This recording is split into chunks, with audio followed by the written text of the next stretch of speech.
تو یہاں پہ انہوں نے لشکر والوں کے دلوں میں بنی امیہ کی محبت کو بھرا تھا. وہ محبت اگر بڑھے گی تو دشمنی علی کی بڑھے گی، اور یہاں اگر علی کی محبت بڑھے گی دشمنی امیہ سے بڑھے گی. یعنی یہ دونوں محبتیں ایک جگہ پہ جمع ہو نہیں سکتی. آج کے دور میں بھی اگر کوئی آپ کو ناصبی نظر آ جائے، اس کی علت اور سبب یہ ہے کہ ان کے مولویوں نے ان کے دلوں میں بنی امیہ کی محبت کو بھرا ہے. جہاں جہاں وہ محبت بڑھتی جائے گی وہاں علی کی دشمنی بھی بڑھتی جائے گی، اور جہاں جہاں علی کی محبت بڑھتی جائے گی وہاں وہاں علی کے دشمن کی نفرت بھی بڑھتی جائے گی. تو دشمن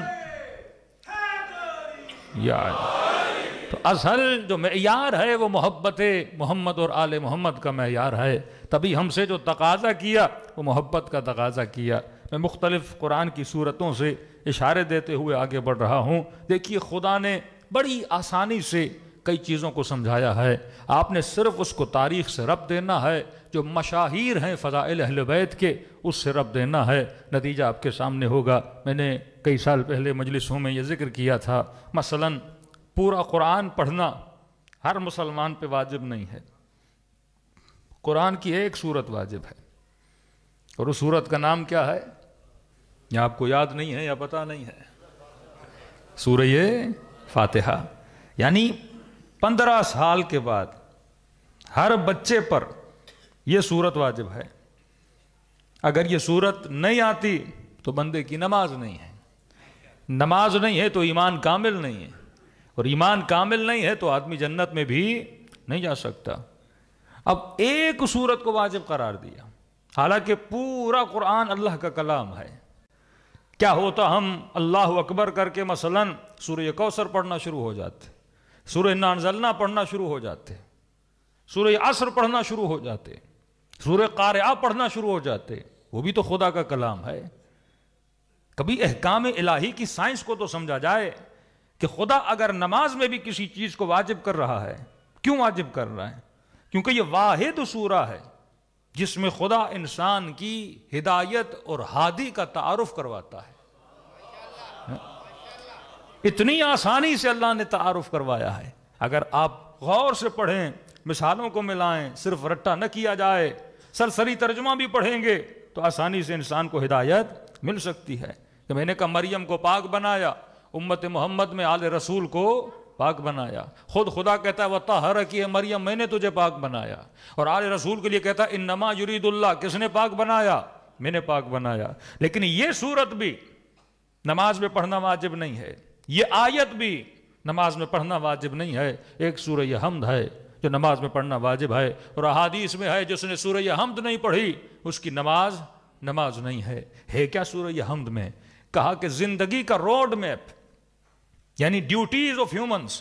دنیا میں ہماری ڈیوٹی کیا ہے، ہم آئے کیوں، اللہ اس کی کلیات جو ہے وہ سورہ حمد میں بتاتا ہے.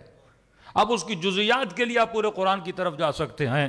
وہ یوسف کا قصہ ہے، وہ موسیٰ کا قصہ ہے، وہ نوح کا قصہ ہے. ان قصوں سے عبرت لے سکتے ہو، نشانیاں پا سکتے ہو کہ امتوں نے کیا کیا جو امت محمد کو نہیں کرنا چاہیے. رسول فرماتے ہیں جو سورہ حمد نہ پڑھے اس کی نماز نہیں ہے. میں زیادہ ابتدائی آیتوں میں نہیں جاؤں گا. آخری آیتیں جس جو ہماری موضوع سے بھی ریلیٹڈ ہیں. فرمایا بسم اللہ الرحمن الرحیم، شروع کرتا ہوں اس خدا کے نام سے جو رحمان ہے رحیم ہے. 2 صفتیں بیان کی، رحمان بھی ہے رحیم بھی ہے. ایک صفت عام ہے، ایک صفت خاص ہے. یعنی خدا رحمان بھی ہے رحیم بھی ہے. اس کا مطلب کیا ہے؟ ایک مرتبہ خدا رحمت بھیجتا ہے جنرل طریقے سے. مطلب جب بادل برستے ہیں تو بادلوں کو یہ نہیں کہتا کہ علی والوں کے گھر پہ برسنا اور منکر علی کے گھر پہ نہ برسنا. اس کی رحمت عام ہے. بندے کو خلق کیا ہے، رزق دینا، بارش کا برسانا اللہ کی ڈیوٹی ہے. وہ چاہے اللہ کا دشمن ہی کیوں نہ ہو، لیکن اللہ اس کے گھر میں بھی کیا کرتا ہے؟ بارش کو برساتا ہے. یہ نہیں کہ یہ 10 ایکڑ زمین مثلا مومن کی ہے اور یہ 10 ایکڑ کسی ناصبی کی ہے یا دشمن مصطفیٰ کی ہے تو اس پہ گندم نہیں اگے گی. کہ نہیں، گندم تو اگاؤں گا کیونکہ میں نے اسے جسم دیا ہے. جسم دیا ہے تو جسم کی ضرورت کو میں پورا کروں گا. یہ اور بات ہے میں اس کے دل پہ مہر لگا دوں گا، اس کو نور سے نکال کے ظلمتوں میں پھینک دوں گا، لیکن کھانا تو میں دوں گا. تبھی کئی لوگ کہتے ہیں کہ بھائی اللہ کا بڑا کرم ہے، اللہ نے رزق دیا، اللہ نے دولت دی، اللہ نے بدن کو صحت دی اور کہتے ہیں یہی خدا کا کرم ہے. تو کہا بندہ خدا یہ کرم تو خدا نے کافر پہ بھی کیا ہے. آج انگریز ہم سے زیادہ صحیح سالم ہیں, آج دولت ان کے پاس ہم سے زیادہ, آج گھر بڑے بڑے ان کے پاس ہم سے زیادہ. اصل خدا کا کرم یہ ہے کہ وہ تیرے دل میں اپنی محبت اور اپنے محبوب کی محبت کو ڈال دے. اصل کرم یہ ہے کہ وہ اپنے مناجات کی لذت, اصل کرم یہ ہے کہ وہ تجھے عبادت کی لذت سے نوازے, وہ اپنی مناجات کی لذت سے نوازے, وہ رات کے اندھیروں میں تجھے اپنی طرف بلائے, جو لذت ہائے روحانی ہے وہ تجھے عطا کرے. وہ اصل کرم پروردگار عالم ہے. ہاں یہ بھی کرم ہے, عام کرم ہے, یہ کافر کے لیے بھی ہے, یہ تیرے لیے بھی ہے. ایک رحمت عام ہے, ایک رحمت خاص ہے. رحمت عام سب کے لیے, کا وہ رحمان بھی ہے, رحیم بھی ہے. ایک رحمت خاص ہے, اور خاص رحمت صرف خاص بندوں پہ نازل کرتا ہے. مثلاً ذکر اہل بیت پاکستان میں ہو رہا ہے, ہر بندہ اس ذکر کو نہیں سنتا. یہ رحمت خاص ہے. خدا خاص بندوں کو اپنے مصطفیٰ اور آل مصطفیٰ کے ذکر کو سننے کے لیے بلاتا ہے. یہ محبت محمد اور آل محمد ہر کسی کے دل میں نہیں بھیجتا, یہ خاص بندوں کے دلوں میں بھیجتا ہے. تو کبھی رحمت خاص کو محسوس کیا کرو. شروع کرتا ہوں, تفسیر اس کی لمبی ہے, باقی مدد کی اور اسم کی اسے ہم چھوڑ دیتے ہیں. بسم اللہ الرحمن الرحیم. الحمد للہ رب العالمین. شکر ہے اس خدا کا, شکر ہے اس خدا کا جو عالمین کا رب ہے. پھر دوبارہ ریپیٹ کیا اپنی دونوں صفتوں کو, الحمدللہ رب العالمین الرحمن الرحیم. شکر اس خدا کا جو عالمین کا رب ہے, جو رحمان اور رحیم ہے. یہاں شکر کرنے کی وجہ کو بیان کیا جا رہا ہے. 3 وجوہات کی وجہ سے اللہ کا شکر ہے. ایک تو اس کا شکر ہے کیونکہ وہ عالمین کا رب ہے. اگر وہ رب نہ ہوتا تو عالمین نہ ہوتے. رب کا مطلب وہ مدبر الامور ہے. اگر اس کی تدبیر نہ ہوتی, یہ سورج کا نکلنا, یہ چاند کی روشنی, یہ قندیل شمس و قمر, یہ ہواؤں کا چلنا, یہ زمین میں ایک دانہ ڈالتے ہو وہ 100 دانوں میں بدل کے نکالنا, یہ سب اس کی تدبیر ہے. وہ مدبر الامور ہے, تبھی اس کا شکر ہے. لیکن سوال یہ ہے وہ رب کیوں ہے؟ کیونکہ وہ رحمان ہے, کیونکہ وہ رحیم ہے. اگر رحمان اس کے دل میں یہ نرمی نہ ہوتی, اللہ دل تو رکھتا نہیں ہے, مفہوماً بول رہا ہوں, اگر اس کے وجود میں صفت رحم نہ ہوتی, اگر رحمان اور رحیم نہ ہوتا, کبھی وہ رب نہ ہوتا.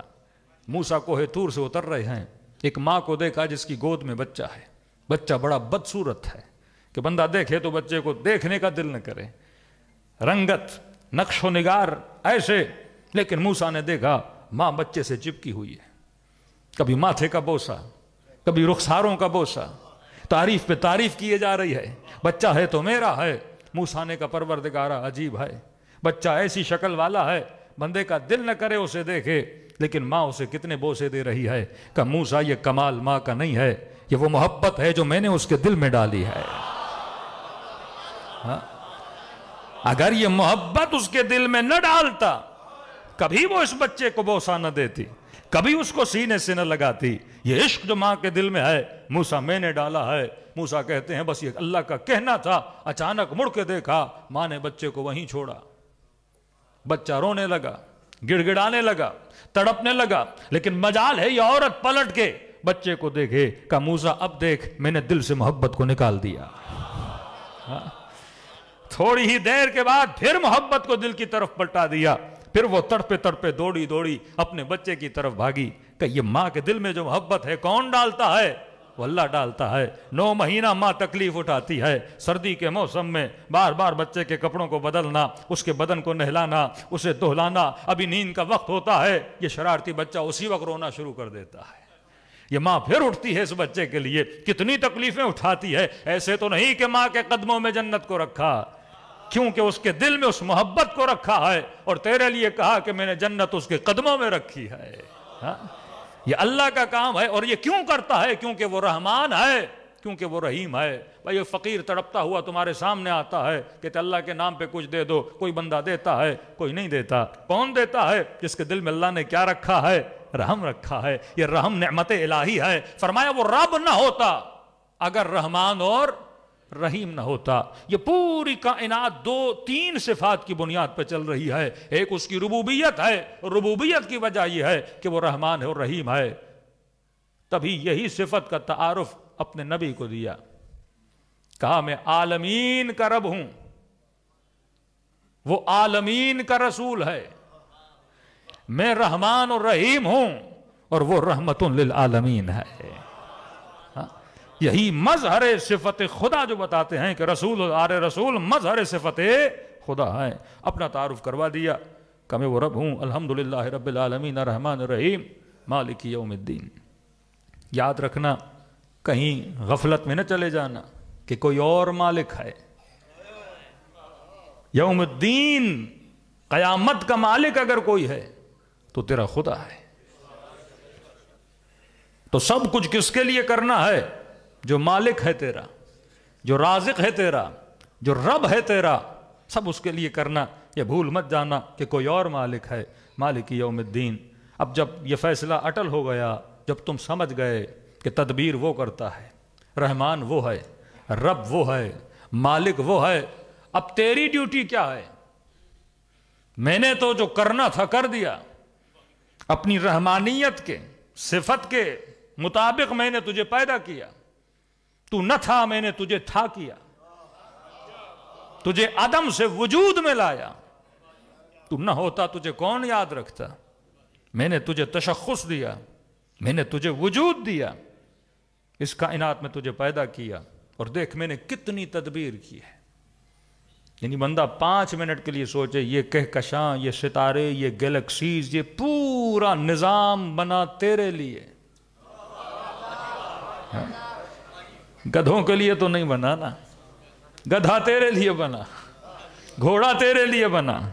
یہ دلیل ہے کہ کبھی آپ نہیں دیکھو گے کہ کوئی انسان گدھے کی خدمت کرے، ہمیشہ گدھا انسان کی خدمت کرتا ہے۔ آپ گدھوں پہ سوار ہوتے ہو، آپ گھوڑوں پہ سوار ہوتے ہو، آپ لوہا زمین سے نکال کے جہاز بناتے ہو، آپ لکڑیوں کو کاٹ کے کشتیاں اور گھروں کے فرنیچر کو بناتے ہو۔ گویا پوری کائنات کس کی خدمت میں ہے؟ آپ کی خدمت میں ہے نا۔ آپ مٹیوں کو نکال کے بلڈنگیں بناتے ہو، آپ سمندروں کو چیر کے سفینے بناتے ہو، آپ ہواؤں کو چیر کے ہوائی جہاز بناتے ہو۔ پوری کائنات کس کی خدمت میں ہے؟ انسان کی خدمت۔ کتنا ہاتھی بڑا ہے انسان کا خادم، کتنا اونٹ بڑا ہے انسان کا خادم۔ تبھی کہا سخر لکم ما فی السماوات والارض، پوری کائنات کو میں نے مسخر کیا۔ اے میرے بندے، تیرے لیے مسخر کیا۔ لیکن اگر اس کائنات میں نے کسی کو اپنے لیے بنایا ہے تو میں نے تجھے اپنے لیے بنایا ہے، کیونکہ تو میرے لیے بنا، تیری قیمت ہے، تو میرے لیے بنا، تیری ارزش ہے، تو میرے لیے بنا، میں نے تیرے لیے کائنات کو بنایا ہے۔ اب لہٰذا تو نے زندگی کس کے لیے گزارنی ہے؟ میرے لیے گزارنی ہے۔ کہا دنیا میں جاؤ، زندگی بسر کرو، پر دنیا برائے دنیا نہ ہو، دنیا برائے خدا ہو۔ کمانا برائی نہیں ہے، پیسہ کمانا عیب نہیں ہے، پر پیسہ برائے پیسہ نہ ہو، پیسہ برائے یوم الدین ہو، پیسہ برائے خداوند متعال ہو۔ سب کچھ کرو، لیکن کس کے لیے؟ یہ سب تیرے لیے ہے، تو میرے لیے ہے۔ تیرا عمل کس کے لیے ہونا چاہیے؟ میرے لیے ہونا چاہیے۔ تو سوال بنا، پہچان گئے کہ میں کون ہوں؟ میں مدبر الامور ہوں، میں رحمان اور رحیم ہوں، میں مالک ہوں یوم الدین کا۔ اب تیری ڈیوٹی کیا ہے؟ تو نے کائنات میں جا کے کیا کرنا ہے؟ میں نے کہا ضرورت ہدایت رکھی، اور ہادی دینے کا فرض کس پر ہے؟ اللہ پر ہے۔ یہ نہیں ہو سکتا وہ کھانا دے، وہ ضرورتوں کو پورا کرے، پر ہادی نہ دے۔ یہ نبیوں کا آنا بتاتا ہے کہ ہادی دینا اللہ کا کام ہے، خلیفۃ اللہ بنانا اللہ کا کام ہے۔ اور پہلا جملہ یہ کہا کہ کہو ایاک نعبد و ایاک نستعین، چاہے خدا حصر ہے۔ یہ نہیں کہا کہ نعبد و ایاک،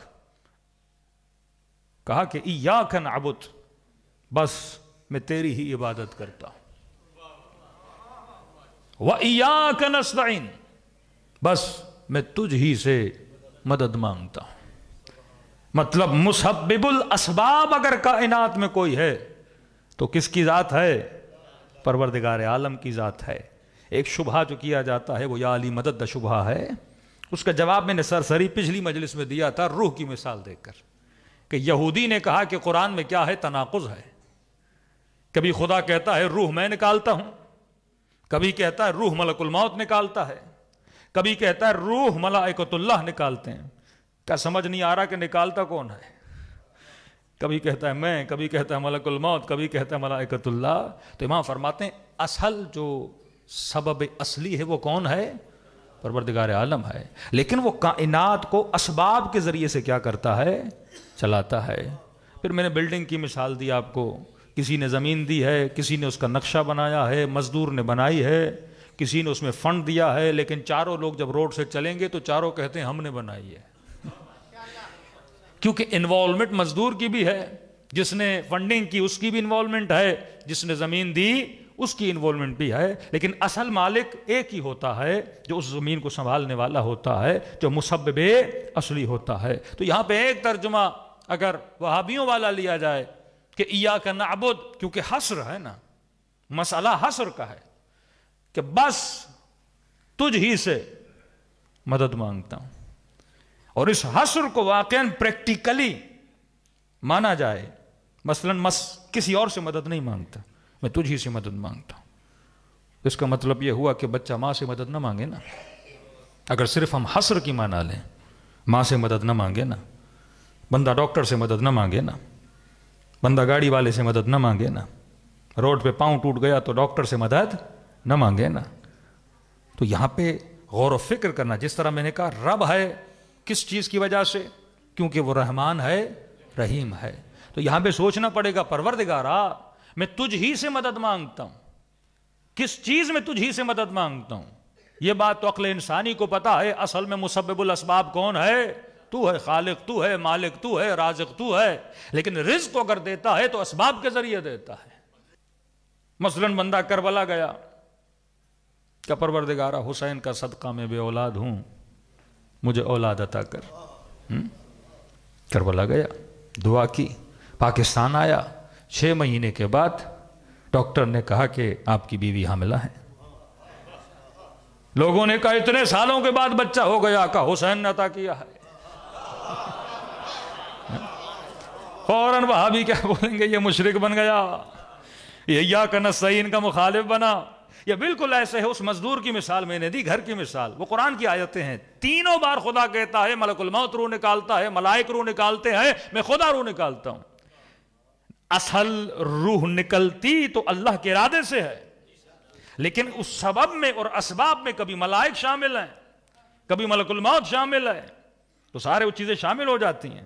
اب یہ گیا تھا حسین کی قبر پر، واسطہ دیا خدا کو حسین ابن علی کا کہ یا وجیہن عند اللہ اشفعی لنا عند اللہ. اے خدا یہ حسین کا چہرہ وہ چہرہ ہے جو تیری دربار میں عزت رکھتا ہے. میرے چہرے کی وہ آبرو نہیں ہے جو مصطفیٰ کے چہرے کی آبرو ہے، جو حسین ابن علی کے چہرے کی آبرو ہے. لہذا جب میری دعاؤں کو سنو تو میرے چہرے کو نہ دیکھنا، حسین کے چہرے کو دیکھنا. لیکن اگر مسلمان ضدی بن جائے، اتنی چھوٹی سی چیز کو اگر اپنی نادانی سے نہ سمجھے کہ بندہ اگر ڈاکٹر کے پاس جا رہا ہے، ڈاکٹر نسخہ لکھ رہا ہے اور دوائی کھانے کے بعد بندہ ٹھیک ہو گیا، تو عوامی زبان میں کیا کہتا ہے؟ مجھے کس نے شفا دی ہے؟ ڈاکٹر نے شفا دی ہے. لیکن اصل شفا کس نے دی ہے؟ اللہ نے دی ہے. اگر خدا ڈاکٹر کی لکھی ہوئی ٹیبلٹ کے اندر اثر نہ رکھتا، وہ میرے بدن میں اثر کیسے کرتی؟ ہمارا تو عقیدہ یہی ہے کہ لا مؤثر فی الوجود الا اللہ، وجود میں کوئی اثر ڈالنے والا نہیں سوائے پروردگار عالم کے. لیکن وہ ساری چیزیں اسباب کے ذریعے کرتا ہے. ایک چھوٹی سی ٹیبلٹ میں، ایک چھوٹی سی پیناڈول میں اتنی طاقت ہے، وہ سر کے درد کو ختم کر سکتی ہے. کیا مصطفیٰ کے نام میں اتنی طاقت نہیں ہے کہ اللہ میری حاجتوں کو قبول کرے؟ مسبب الاسباب ہے. دوسری شک یہ ہے کہ جب ہم کہتے ہیں ایاک نعبد و ایاک نستعین، تیری ہی عبادت کرتے ہیں، تجھ ہی سے مدد مانگتے ہیں. ان دونوں اگلے جملے کا اور پچھلے جملے کے ساتھ ایک ربط بھی بنتا ہے. وہ ربط یہ ہے کہ یہاں پر ویسے تو ہر چیز میں خدایا میں تجھ سے مدد مانگتا ہوں، لیکن وہ مدد کب بنے گی؟ جب میں حقیقی عبد بنوں گا نا. ایک بندہ اللہ کا عبد ہی نہیں ہے، پھر مدد کیسے مانگے گا؟ وہ کافر بنے گا، مشرک بنے گا، سیکولر بنے گا۔ پہلے ایک اصول کو مانو، جب اس اصول کو تم نے تسلیم کر لیا کہ رسول پہلے رسول نہیں، پہلے عبد ہے، علی پہلے مولا نہیں، پہلے عبد ہیں، تبھی تشہد میں پڑھتے ہیں اشہد ان محمدً عبدہ ورسولہ، پہلے عبدیت کے مقام پر ہے، پھر رسالت کا مقام ملتا ہے۔ اب میں مدد مانگتا ہوں کس چیز میں؟ پہلے جملے کی طرف غور کریں، ایاک نعبد، تیری ہی عبادت کرتا ہوں، چلو تیری عبادت کرتا ہوں، لیکن اے خدا اس عبادت میں مدد کون کرے گا؟ میں نے عبد بننا ہے تیرا، میں نے بندہ بننا ہے تیرا، اب یہ بندگی مجھے کون سکھائے گا کہ کیسے بندگی کرنی ہے؟ مجھے اس مقام تک کون لائے گا؟ وہ تیرا ارادہ ہے نا۔ کیوں سورہ یہ آیت الکرسی میں کہا کہ اللہ ولی الذین آمنوا یخرجہم من الظلمات الی النور؟ اگر میں نے تجھے ولی مانا، پھر مجھے ظلمتوں سے کون نکالے گا؟ تو نکالے گا نا۔ اللہ کا ارادہ ہے ایاک نعبد، تیری ہی عبادت کرتا ہوں، وایاک نستعین، اور اسی عبادت میں مدد کس سے مانگتا ہوں؟ تجھ سے مانگتا ہوں، تیرے علاوہ تیری عبادت میں میری کوئی مدد نہیں کر سکتا۔ تو ہی بتا سکتا ہے میں تیرا بندہ کیسے بنوں، تو ہی بتائے گا تیرا ہادی کون ہے، تو ہی بتائے گا تیرا نبی کون ہے، تو ہی بتائے گا میں کس کے در پہ جاؤں مجھے ہدایت ملے۔ اے خدا کوئی اور مجھے نہیں بتا سکتا۔ یہاں خلیفۃ اللہ کا فلسفہ حل ہو جاتا ہے کہ دنیا والے نہیں بتائیں گے تیرا خلیفہ کون ہے، تو ہی میری مدد کر کے بتائے گا۔ اچھا خدا اب مدد کرنا شروع کرتا ہے کہ پہلے مانو کہ تجھ سے مدد مانگتا ہوں، تیری ہی عبادت کرتا ہوں، اب دیکھ میں تیری مدد کیسے کرتا ہوں، کہ اب کہو اہدنا الصراط المستقیم، ڈیمانڈ کرو مجھ سے، دعا کرو، اہدنا، ہدایت کر ہمیں، کس پر؟ صراط مستقیم پر۔ ہے کیا صراط مستقیم؟ یہ کوئی پل ہے جو پاکستان میں ہے؟ یہ کوئی پل ہے جو چائنا میں ہے؟ یہ کوئی راستہ ہے جو مکے سے گزرتا ہے؟ کہ جلد بازی نہ کر، میں خود بتاؤں گا، میں خود بتاؤں گا، کسی سے پوچھنے کی ضرورت بھی نہیں ہے۔ اہدنا الصراط المستقیم، ہدایت دے کس پر؟ سیدھے راستے پر جو مستقیم ہے۔ میں کیسے پہچانوں سیدھے راستے کو؟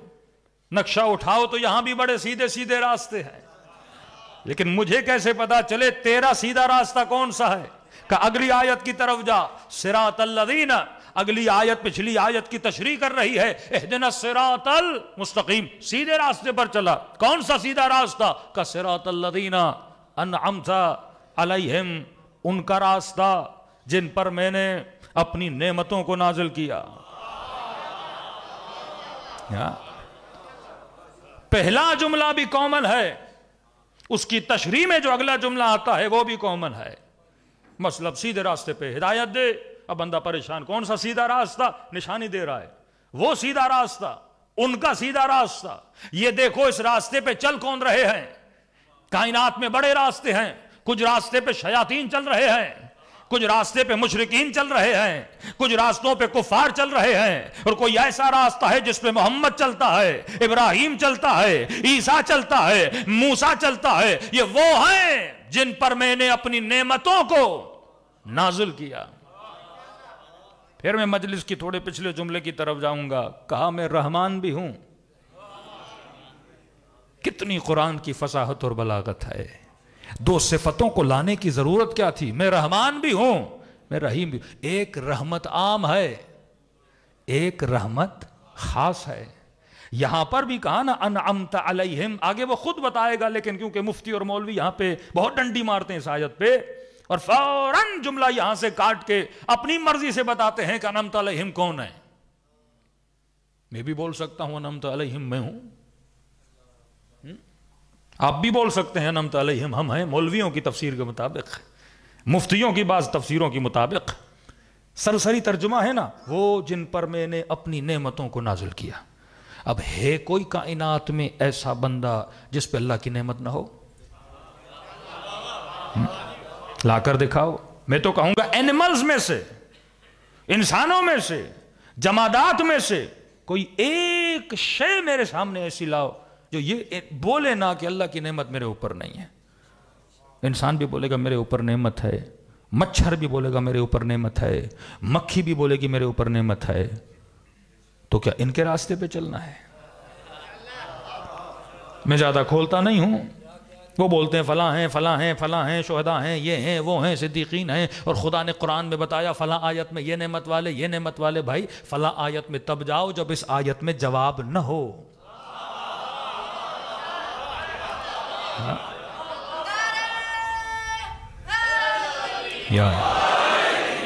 کسی مسلم نے میری اس بات پہ مجھے یہ بولا کہ عارف کاظمی دوسرے قرآن کا انکار کر رہا ہے تو کافر ہو گیا. یہ بولتا ہے یہیں سے جواب ڈھونڈو، اس کا مطلب یہ دوسرے قرآن کو نہیں مانتا. میں نے کب کہا دوسرے قرآن کو نہیں مانتے؟ میں نے کہا جواب اگر یہاں نہ ہو تو پھر وہاں ڈھونڈو. اگر خدا یہاں نہ بتائے یہ سورہ ہے جس کو واجب قرار دیا ہے تو جوابات بھی یہاں اللہ نے دینے ہیں نا. باقی اضافی تشریح دوسری آیتوں میں آتی رہے گی. انعمت علیہم، جس طرح رحمت خاص ہے اور رحمت عام ہے، اسی طرح اس کی نعمت بھی خاص ہے اور ایک نعمت عام ہے. پیسہ کافر کو بھی دیا مومن کو بھی دیا، یہ عام نعمت ہے. صحت کافر کو بھی دی مومن کو بھی دی، یہ عام نعمت ہے. لیکن علی کی ولایت ہر کسی کو نہیں دی، مودت اہل بیت ہر کسی کو نہیں دی. اگر دی ہوتی تو تاریخ بتاتی کچھ حسین کے قاتل بن رہے ہیں، کچھ حسین کے ناصر بن رہے ہیں. تو پروردگارہ میں کنفیوزڈ ہوں کہ کون ہیں. بتا دیا سیدھے راستے پر چلو، ان کا راستہ جن پر میں نے اپنی نعمتوں کو نازل کیا. خدا یہ کون ہیں؟ ہم جب مارکیٹ میں نکلتے ہیں تو بڑے بڑے برینڈ ہیں، سب پر ہی تیری نعمتیں ہیں، سب پر تیری نعمتیں ہیں.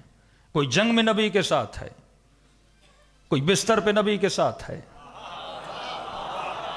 کوئی غار میں نبی کے ساتھ ہے. ہمیں پتہ کیسے چلے کون سا نعمت والا؟ احد میں سب ساتھ ہیں، بدر میں ساتھ ہیں، حنین میں ساتھ ہیں، کوئی قریب ہیں کوئی دور ہیں. کون ہیں نعمت والے؟ اگر مسلمان یہ فارمولہ بنا دے کہ سارے نعمت والے ہیں تو یہی تو وہ کنفیوژن ہے جس چیز کی وجہ سے مسلمان آج کا جوان دین گریز بنا ہے. مولویوں کو کیا ہے؟ کسی اہل سنت کے جوان نے کہا، لبرل مائنڈ سیٹ کا بچہ تھا، کہ آپ کہتے ہو دیندار بنو دیندار بنو، رمضان میں ہم ٹی وی کھولتے ہیں ایسے لگتا ہے چار مرغے آپس میں لڑ رہے ہیں.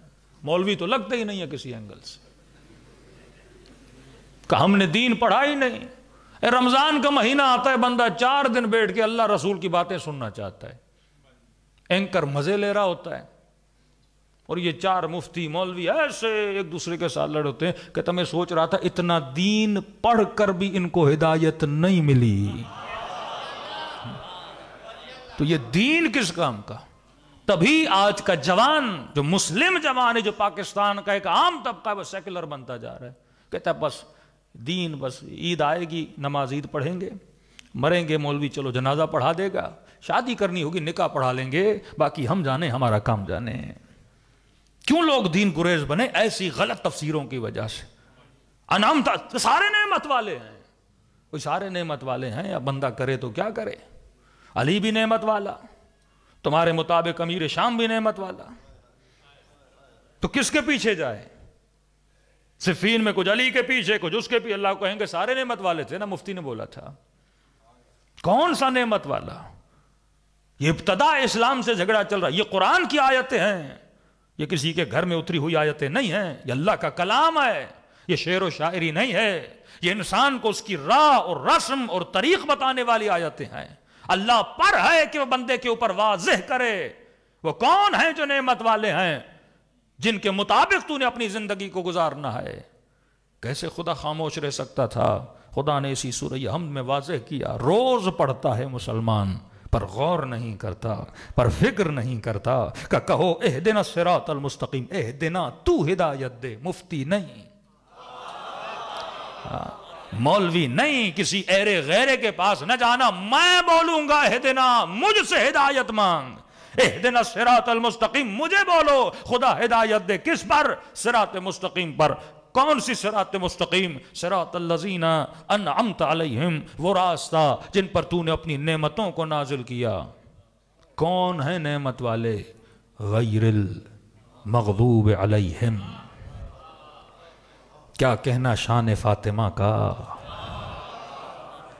غیر المغضوب علیہم، یہ وہ ہیں جن پر میں کبھی غضبناک نہیں ہوا۔ ارے حدیث تو پڑھو رسول کی کہ ان اللہ یغضب لغضبہا، خدا فاطمہ کے غضبناک ہونے سے غضبناک ہوتا ہے۔ یہ کسی شیعہ کتاب کی روایت نہیں ہے، کتب اہل سنت کی روایت ہے کہ خدا فاطمہ کے غضبناک ہونے سے غضبناک ہوتا ہے۔ اب یہ ڈھونڈنا تیرا کام ہے کہ یہ کس سے غضبناک تھی، خدا اسی سے غضبناک ہے۔ غیر المغضوب علیہم، یہ وہ ہیں نعمت والے۔ کچھ ایسے نعمت والے ہیں جن پر نعمت بھی ہے پر کبھی کبھی اپنے کرتوتوں سے، کبھی کبھی اپنی حرکتوں سے، کبھی کبھی اپنے ایکشن سے مجھے غضبناک کرتے ہیں۔ سورہ حدید پڑھو، نبی نے کہا کہ پہاڑی کو چھوڑ کے نہ جانا، چھوڑ کے چلے گئے۔ اللہ سورہ حدید میں ٹوکتا ہے یہ کام صحیح نہ کیا۔ یہ اور بات ہے، بعد میں آیت آتی ہے کہ ہم نے معاف کر دیا۔ نبی کے پاس آئے شرمندہ تھے، لیکن جس لمحے میں یہ کام کیا تھا اس لمحے میں خدا کیا تھا؟ غضبناک تھا۔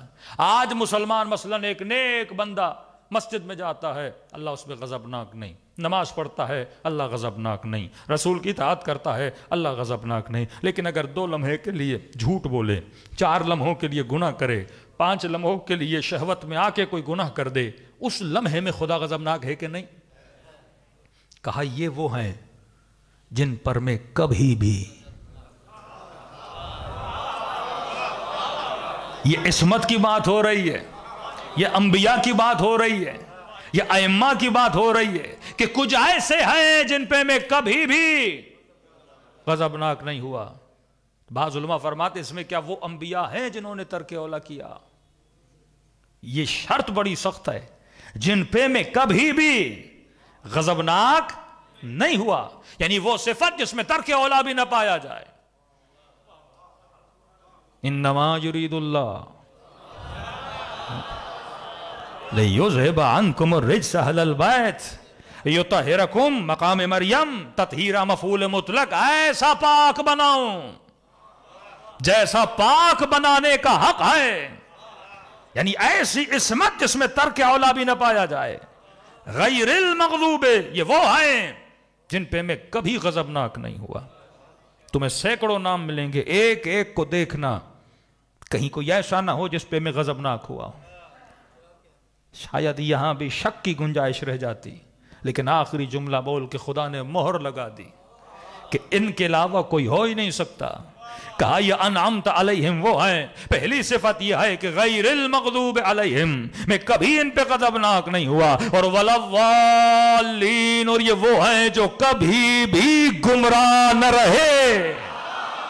اب سرکل میں یا نبی آتا ہے یا رسول آتا ہے یا آئے تطہیر والے آتے ہیں جن پہ اللہ کبھی غضبناک نہیں ہوا اور جو کبھی گمراہ نہ رہے۔ دلیل کے لیے ایک ہی اشارہ کافی ہے، جب ہر کسی صحابی کا نام آتا ہے سامنے ایک صفت آتی ہے رضی اللہ عنہ، اور جب علی کا نام آتا ہے تو صفت آتی ہے کرم اللہ وجہہ۔ پوچھا گیا سارے رضی اللہ، علی کرم اللہ کیوں؟ کہ مجبور ہیں، صرف علی کو کرم اللہ بولنا پڑتا ہے، کہ دوسروں کو بھی تو بولو، کہ نہیں بول سکتے۔ کہ وجہ کیا ہے؟ کہ سب کے چہرے بتوں کے سامنے جھکے تھے، علی کا چہرہ کبھی بت کے سامنے نہیں جھکا۔ یہ وہ روڈ میپ ہے۔ اللہم صلی علی محمد جل فرجہ۔ اہل بیت کی فضیلت پڑھنے سے کسی اور کی فضیلت نفی نہیں ہوتی۔ یہ مسلمانوں کا مزاج بڑا عجیب ہے، اہل بیت کی فضیلت پڑھو، ان کو ایسا لگتا ہے کسی اور کی توہین ہو رہی ہے۔ بھائی مصطفیٰ کی فضیلت پڑھنے سے آدم کی توہین تو نہیں ہے، درجات ہیں، کوئی رسول ہے تو کوئی نبی ہے، کوئی معصوم ہے تو کوئی صحابی ہے۔ تم صحابی کو معصوم سے نہ ملاؤ، یہ معصوم کی توہین ہے، صحابی کی توہین نہیں ہے۔ جو مقام خدا نے دیا ہے، ام یحسدون الناس علی ما آتاہم، لوگ حسد کرتے ہیں جو ہم نے عطا کیا آل ابراہیم کو۔ ہم نے فضیلت دی ہے، یہ ہماری مرضی ہم کسے فضیلت دیتے ہیں۔ ساری امت ہے، پر رول ماڈل اگر کوئی ہے تو وہ رسول ہے اور آل رسول ہے۔ کبھی 5 منٹ کے لیے مسلمان سوچے تو صحیح، آخری ہادی بھی کس کی نسل سے ہے؟ اس سے تو کسی کا انکار نہیں ہے، حضرت مہدی ہے نا۔ اور یہ کیوں کہا گیا کہ جب حضرت مہدی آئیں گے کہیں گے عیسیٰ کو آپ پہلے نماز پڑھائیے، عیسیٰ کہیں گے نہیں آپ کے ہوتے ہوئے ہم کیسے نماز پڑھائیں۔ اب اس پہ بہانے نکالے جا رہے ہیں۔ رسول نے بھی کبھی کسی کے پیچھے نماز پڑھی تھی، حدیث لائی جاتی ہے، بھائی ٹھیک ہے، لیکن وہ نماز جاری تھی۔ مثلا نماز جماعت ہو رہی تھی، رسول خدا آ گئے، اب کیا اس کو مصلی سے اٹھا کے پھینکتے کیا؟ عقل نام کی بھی کوئی چیز ہوتی ہے۔ مثلا مسجد میں نماز ہو رہی ہے، مولانا صاحب نہیں ہے، وقت نکلا جا رہا ہے، آپ نے کہا بھائی کس کی قرت اچھی ہے، کہ فلاں بندے کی قرت، بھائی آپ آئیے نماز پڑھائیے۔ نماز کے لیے شرط تو نہیں ہے کوئی مولوی پڑھائے، جس کی قرت صحیح ہو، بندہ عادل ہو، آگے کھڑا ہو جائے۔ عدالت کی شرط ہمارے یہاں، ان کے یہاں نہیں ہے۔ آگے کھڑا کر کے آپ نے نماز پڑھانا شروع کر دی، بیچ میں پھر مولانا صاحب آ گئے، اب کیا اس کو مصلی سے اٹھا کے ٹپکیں گے کیا؟ لیکن تم مصلی پہ کھڑے ہو گئے۔ شعور نام، منطق نام، لوجک نام کی بھی کوئی چیز ہوتی ہے۔ ایک حدیث ملتی ہے جس میں مسجد رسول خدا آئے، کوئی بندہ نماز پڑھا رہا تھا، بھائی نماز پڑھا رہا تھا، اس نے کنٹینیو کی، رسول پیچھے کیا ہو گئے؟ کھڑے ہو گئے۔ اب تجھے کیا پتا رسول نے جماعت کی نیت کی تھی یا فرادہ کی؟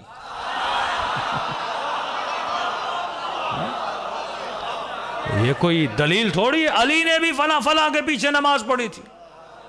بھئی ہمیں پتا ہے علی کی نیت کیا تھی، تجھے کیا پتا؟ پیچھے نماز پڑھنا کسی کے امام ہونے کی دلیل تھوڑی ہے۔ ہو سکتا ہے کوئی علم میں زیادہ ہو، اگلا بندہ علم میں کم ہو، لیکن یہاں دعوت دیتے ہیں، یعنی یہ توہین حضرت مہدی بھی کر رہے ہیں اور توہین عیسیٰ بھی کر رہے ہیں۔ دعوت دیتے ہیں کہ عیسیٰ آگے آئیے، نماز پڑھائیے۔ تجھے اتنا شعور ہے کہ عیسیٰ کا مقام اتنا بلند ہے، حضرت مہدی کو پتہ نہیں ہے؟ کیا یہ تو واقعاً اگر مثلاً ایک امتی ہوتا اور رسول خدا ہوتے، ہم بولتے رسول خدا کہ یا رسول آپ آگے یہ نماز پڑھائیے، رسول کہتے نہیں تم پڑھا لو، اور ہم کھڑے بھی ہو جائیں اور اللہ اکبر کا پڑھانا شروع بھی کر دیں، لوگ کیا بولیں گے؟ اس نے توہین کی ہے نا رسول کی۔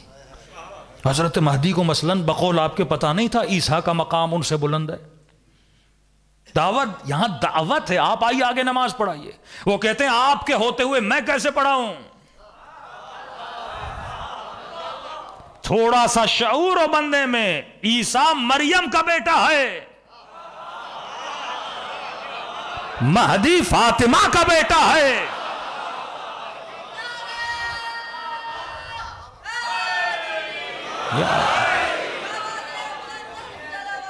اللہم صلی علی محمد۔ اور مریم کے لیے خدا نے کہا ان اللہ طہرکی، تجھے پاک بنایا، اور سیدہ فاطمہ کے لیے کہا یطہرکم تطہیرا۔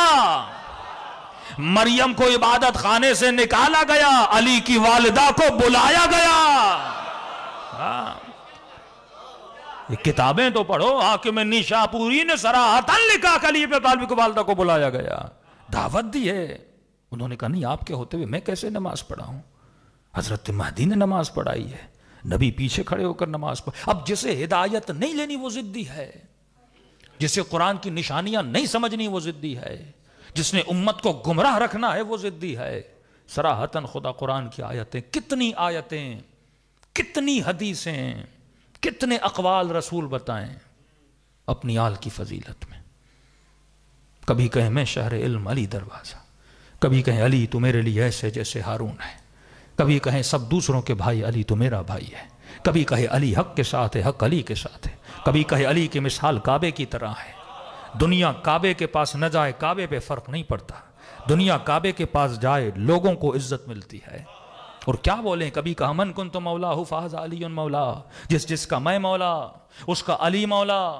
اب یہ بہانہ بنایا جائے مولا سے مراد یہ ہے، لفظ سے مراد یہ ہے، اس سے مراد یہ ہے، چلو وہی مراد جو تم لیتے ہو مولا سے، کم از کم اسے بھی تو مانو، اس کی بھی تو لاج رکھو نا، کہ مولا کا مطلب ہے دوستی۔ من کنت مولا، جس کا میں دوست ہوں اس کا علی دوست ہے۔ پھر لوگوں نے علی کو دوست کیوں نہیں بنایا؟ منبروں سے علی پہ سب و شتم کیوں کیا؟ علی کے سر پہ ضربت کیوں ماری؟ گلی سے گزرتے تھے تو علی کو گالیاں کیوں دیتے تھے؟ سلام کرتے تھے جواب کیوں نہیں دیے؟ یہ امت ہے، بات نہ ماننے کی آئے تو امت نہ خلیفہ مانتی ہے نہ دوست مانتی ہے، اور بات ماننے پر آئے، خدا اگر کسی کو ہدایت دینے پر آئے۔ کتنی آیتیں، میں آج ارادہ تو تھا سورہ دہر کی آیتیں پڑھوں، صرف اشارہ کر رہا ہوں، باقی تھوڑی بہت محنت آپ بھی کیا کریں اس سورہ کو ذرا ترجمہ۔ یہ میں نے کل کہا تھا حاکم حسقانی نے 27 طریق سے 27 طریق سے بتایا کہ یہ سورہ کس کی فضیلت میں ہے؟ آل رسول کی فضیلت میں، اہل بیت رسول کی فضیلت میں۔ صلوات پڑھیں محمد و آل محمد پر۔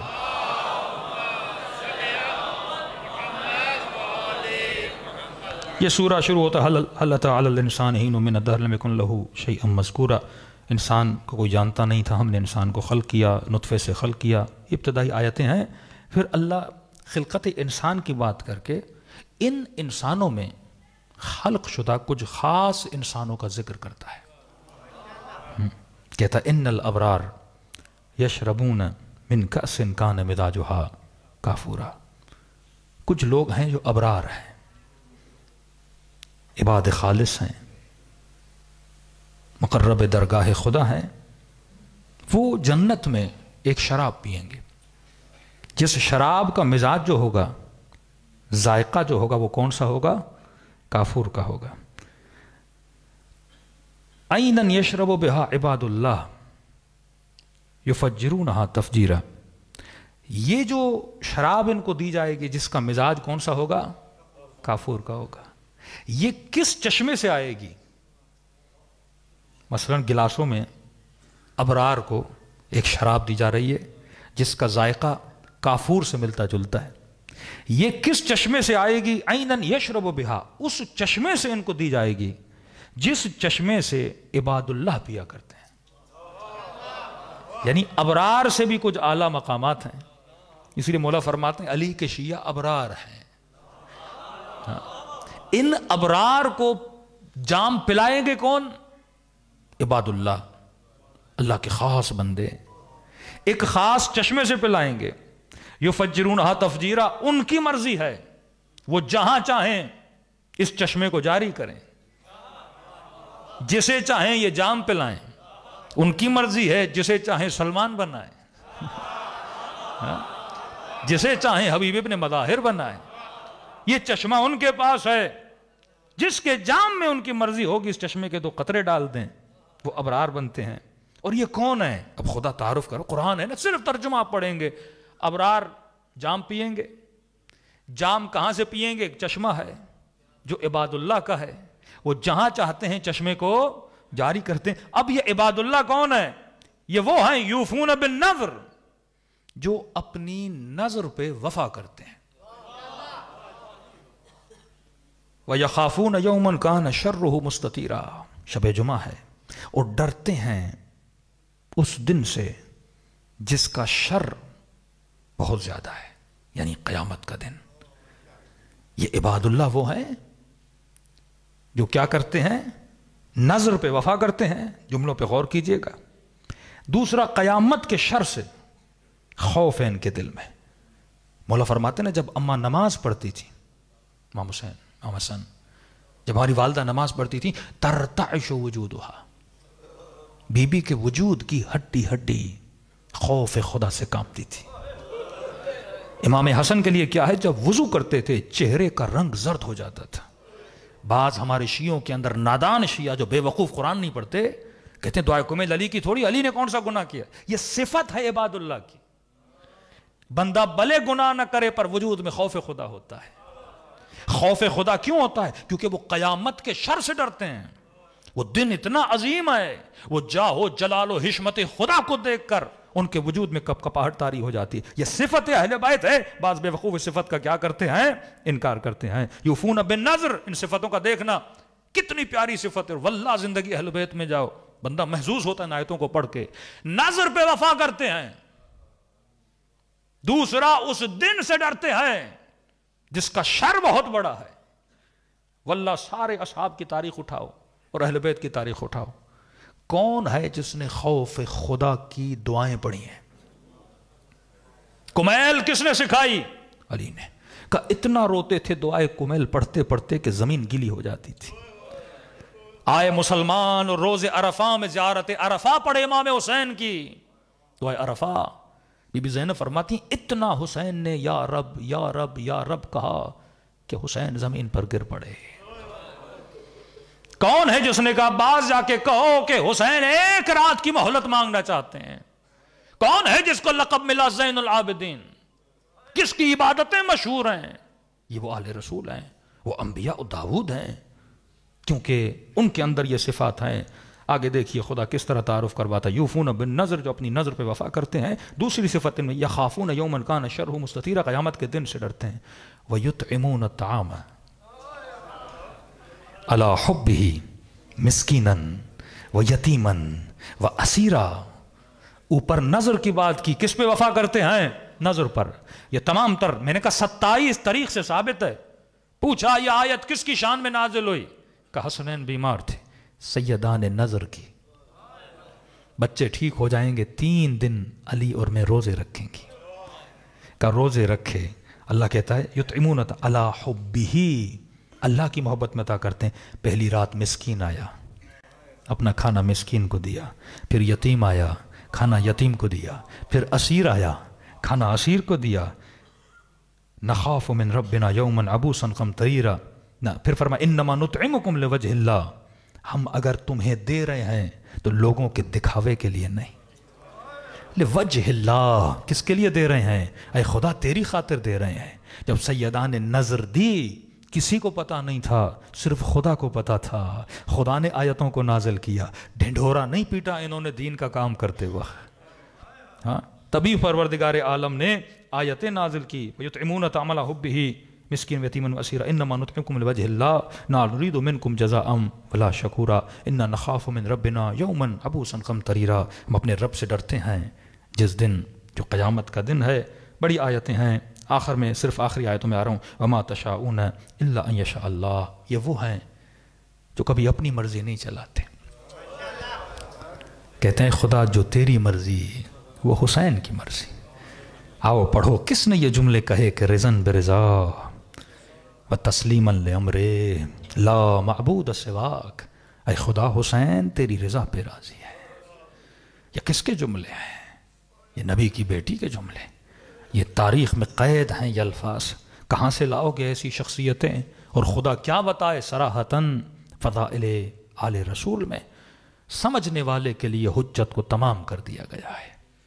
قیامت میں خدا بولے گا تو دن میں کتنی بار سورہ حمد پڑھتا تھا، لیکن تو سورہ حمد پڑھنے کے بعد بھی اگر ہدایت تک نہیں پہنچا حجت تمام ہو گئی ہے. عذاب ان کے لیے ہے جو بندے تفحص کرتے ہیں، جو اپنی عقل سے کام لیتے ہیں، اور جن کو ہدایت مل گئی تو انشاءاللہ وہ ابرار بنیں گے اور اس چشمے سے پانی پلایا جائے گا.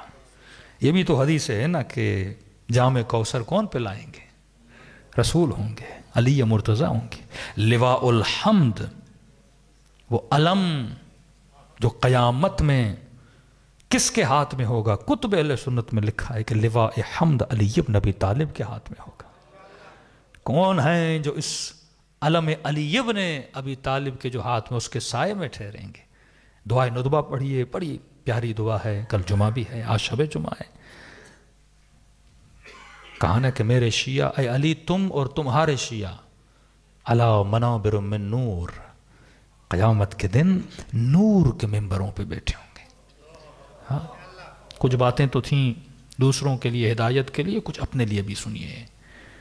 شیعہ بنیے تاکہ نور کا ممبر نصیب ہو.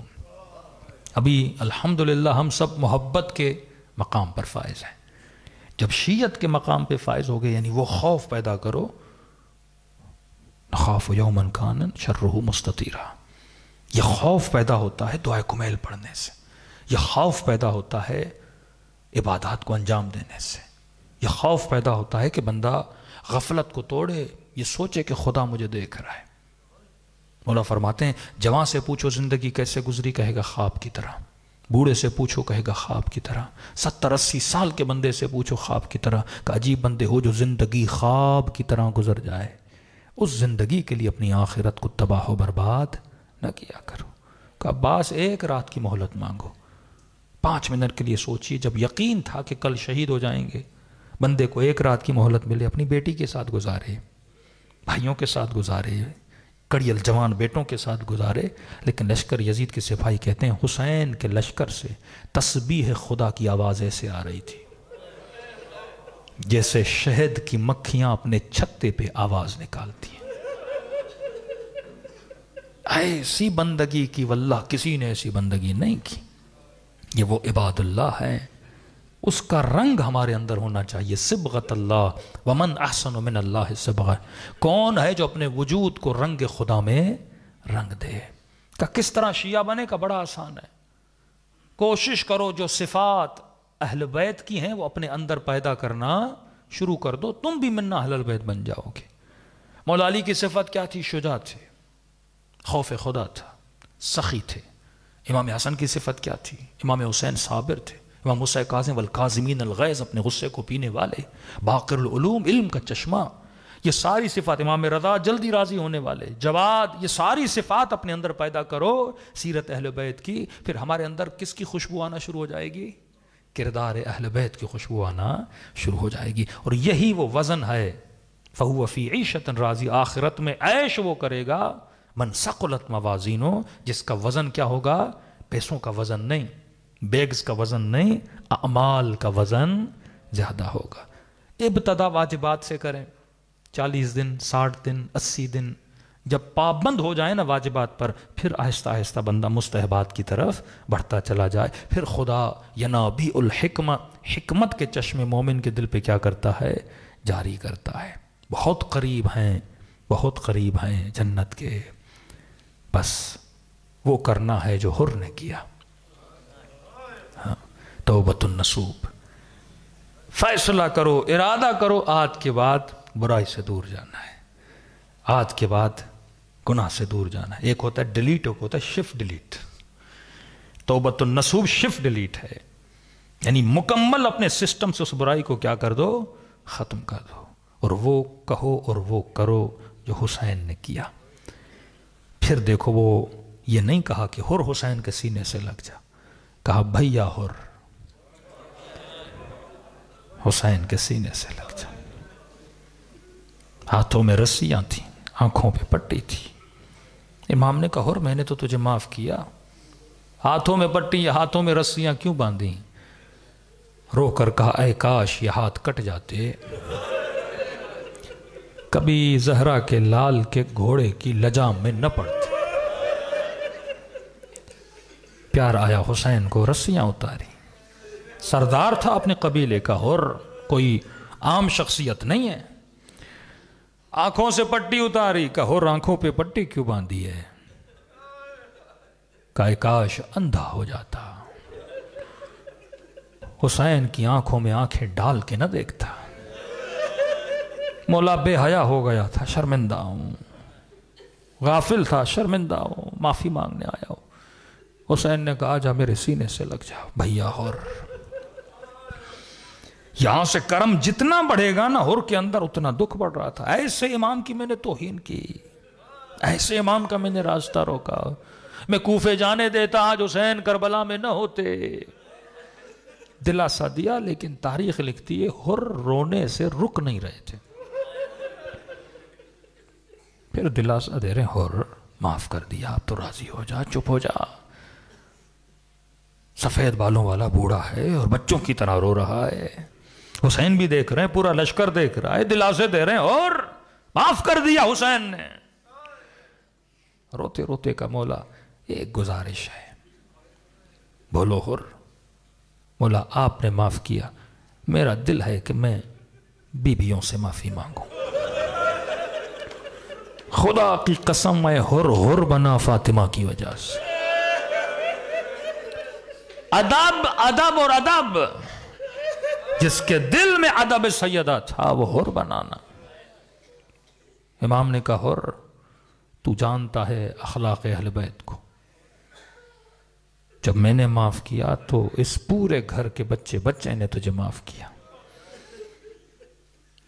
سب حسین کی رضا پہ راضی ہو جاتے ہیں, یہاں امام کی اطاعت ہے. حر کا موفع وہ بات سمجھتا ہوں, لیکن دل کو سکون نہیں مل رہا, روئے جائے. کہ حر اصرار کیوں کر رہا ہے؟ میں نے معاف کیا, میری بہنوں نے, میری بچیوں نے معاف کیا. کہتا ہے میرا دل کو اطمینان نہیں مل رہا. کہ حر کیوں؟ کہ مولا مجھے یاد ہے جب آپ کا راستہ روکا تھا, مجھے اماریوں سے کچھ بیویوں کے رونے کی آوازیں آ رہی تھیں. وائے ہو مجھ پہ, میں نے زہرا کی بیٹیوں کو رلایا. میں کہوں گا سلام حر تجھ پہ, اتنا ادب ہے کہ تو شرمندہ ہے, تو نے زہرا کی بیٹیوں کو رلایا. ارے انہی بیٹیوں کی ماں جب مدینے میں روتی تھی نا, کہتے تھے علی زہرا کو کہو یا دن کو روئے یا رات کو روئے. امام نے کہا باس جا کے خیموں میں اعلان کرو حر معافی مانگنا چاہتا ہے. اعلان ہوا, یہ خیموں کے باہر خاک کربلا پہ بیٹھا, ایسے جیسے کوئی فقیر خیرات مانگتا ہے. سر سے امامہ اتارا اور فریاد کر کے کہا, اے زہرا کی بیٹیوں, کائنات کا سب سے بڑا گنہگار معافی مانگنے آیا ہے. میں نے تم کو رلایا ہے, قیامت میں فاطمہ کو منہ کیا دکھاؤں گا. ملتا ہے, بی بی نے اون محمد سے پوچھا یہ کون ہے؟ کہا ماں جس نے ماموں کا راستہ روکا تھا وہ معافی مانگنے آیا ہے. کردار حسین کا یہ تھا کہ بھیا کا, اب دیکھو زینب نے کیا کہا, بچوں کو کہا بڑے ادب سے جانا, سلام کرنا اور کہنا ماموں حر. زہرا کی بیٹی تجھے سلام دیتی ہے. بچوں کا یہ کہنا تھا, حر کے رونے میں اور اضافہ ہوا. اگلے جملے نے حر کے کلیجے کو پارا پارا کر دیا. کہ مامو حر, اماں کہتی ہیں, زہرا کی بیٹی کہتی ہیں کہ آج میں تجھ سے شرمندہ ہوں. یہ سننا تھا, بی بی یہ شرمندہ تو میں ہوں. کبھی بھی شرمندہ کیوں ہے؟ کہ آج تک علی کے گھر پہ کوئی مہمان ایسا نہیں آیا جو واپس پیاسا گیا ہو. آج پلانے کے لیے پانی نہیں ہے. عینن یشرب بہا عباد اللہ. حر لیکن میں زینب وعدہ کرتی ہوں, قیامت کے دن حوض کوثر ہوگا. نانا کو کہوں گی نانا اسے کوثر کے پانی سے ایک جام پلا دیجیے. یہ وہی ابرار ہیں, کیونکہ حر اس وقت آیا تھا جب میرا حسین تک و تنہا رہ گیا تھا. اپنی قدر و قیمت کو جانو. ایسے نہیں کہا کہ جو آنسو آنکھوں سے گرتے ہیں, ایک ایک آنسو کو سیدہ اپنے رومال میں جمع کرتی ہیں, کہ یہ وہ ہیں جو میرے حسین پہ روتے ہیں. شب جمعہ مخصوص ہے زیارت امام حسین سے. دلوں کو کربلا لے کر چلیں اور ثواب زیارت حسین بھی کمائیں. چند جملے مصیبت کے. السلام علی الحسین وعلی علی ابن الحسین وعلی اولاد وعلی اصحاب. بلند بلند آواز سے السلام علی الحسین وعلی علی ابن وعلی اولاد الحسین وعلی الصحابہ بلند آواز سے السلام علی الحسین وعلی علی ابن وعلی اولاد الحسین وعلی الصحابہ میرا سلام ہو جلتے ہوئے دروازے پہ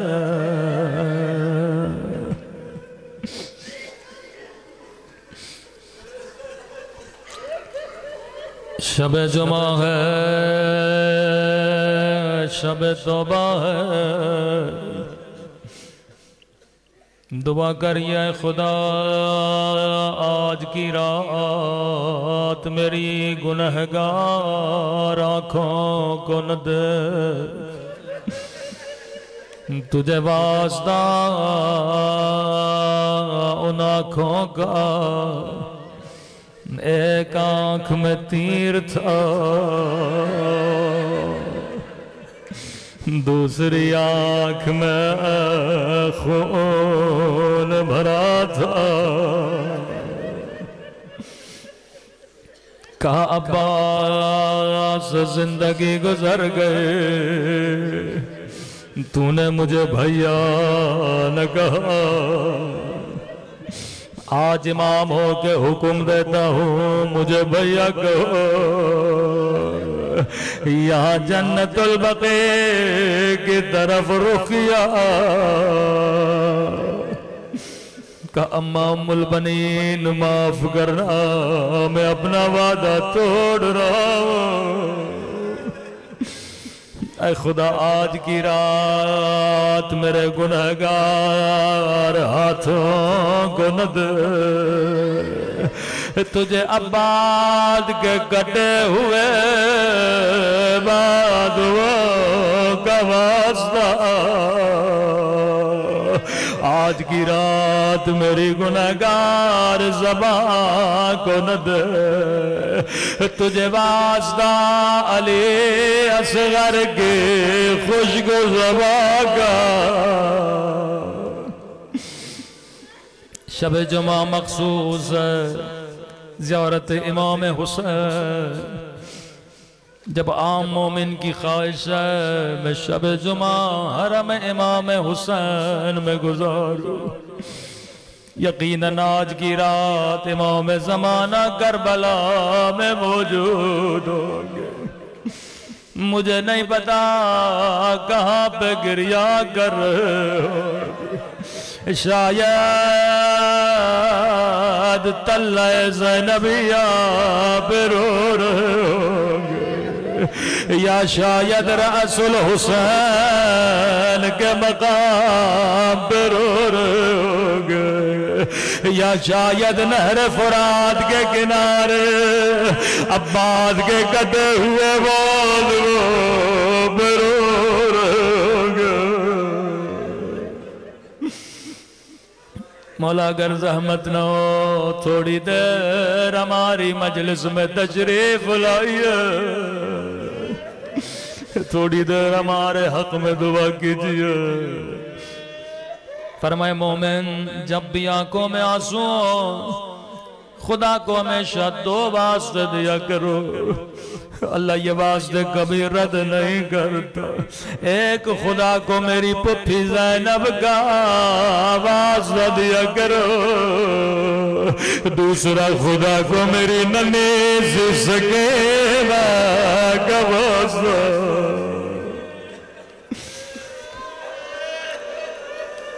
آج ایسا واسطہ دے خدا کبھی دعا کو رد نہ کر۔ اکثر ہمارے یہاں مشہور ہے بی بی زینب ثانیہ زہرا ہے، یقیناً ثانیہ زہرا ہے، لیکن ذاکرین پڑھتے ہیں مصائب کے اعتبار سے اگر کوئی بی بی ثانیہ زہرا ہے وہ ننھی سی سکینہ ہے۔ مصیبتیں بڑی ملتی ہیں۔ سیدہ بھی بابا کے بعد زیادہ زندہ نہ رہی، سکینہ بھی بابا کے بعد زیادہ زندہ نہ رہی۔ سیدہ کو بابا کے بعد ظالموں نے تادیان مارے، سکینہ بھی بابا کے بعد تادیان کھاتے رہے۔ سیدہ کو بھی اندھیری رات میں غسل دیا گیا، سکینہ کو بھی اندھیری رات میں غسل دیا گیا۔ مصیبتیں بڑی ملتی ہیں۔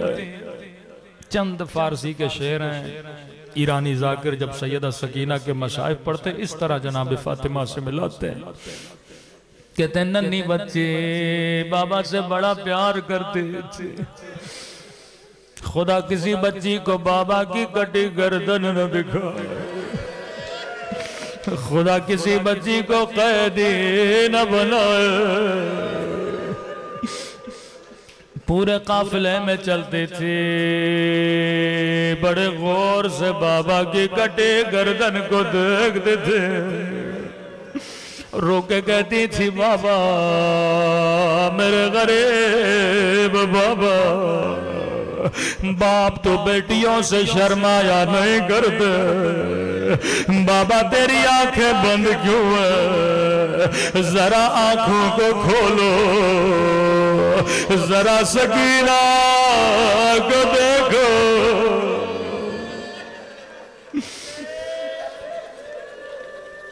ایرانی ذاکر اس طرح پڑھتے ہیں، بچی بابا کو دیکھتی ہے کہتی ہے پدر جان منین غسرا بکھے گویا، بابا بھی اپنا غم کسے بتاؤں، میں تیرے زینے پہ زونے کی یادیں، پدر جان منین غسرا بکھے گویا، بجائے تماشا سرت را ببوسا، بابا میں نے شمر کی بڑی منتیں کی، میں تیرے سر کو دیکھ تو رہی ہوں، لیکن میرا دل ہے تیرے سر کو اپنے سینے سے لگاؤ،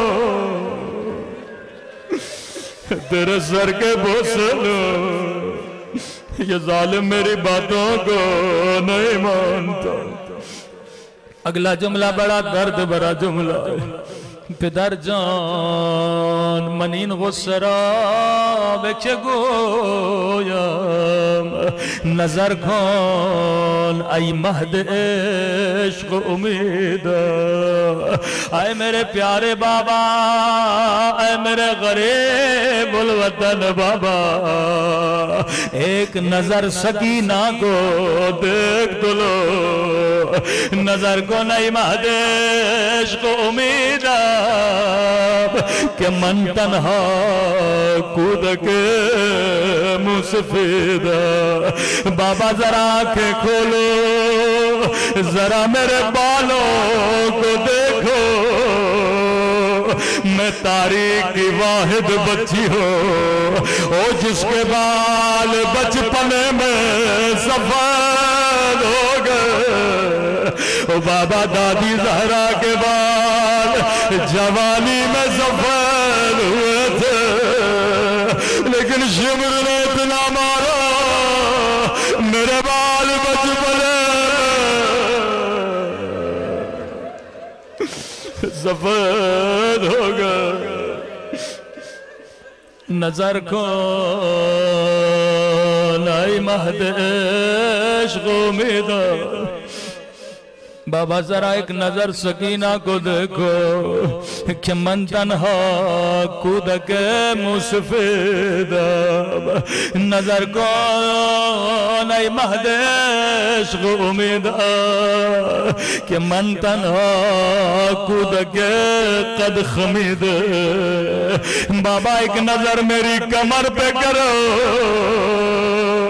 جس طرح دادی زہرا کی کمر اور جوانی میں جھک گئی تھے بابا میری کمر بچپن میں جھک گئی ہے راوی کہتا یہ بچی جب زندان میں چلتے تھے دیواروں کا سہارا لیتے تھے بچی چلنے کے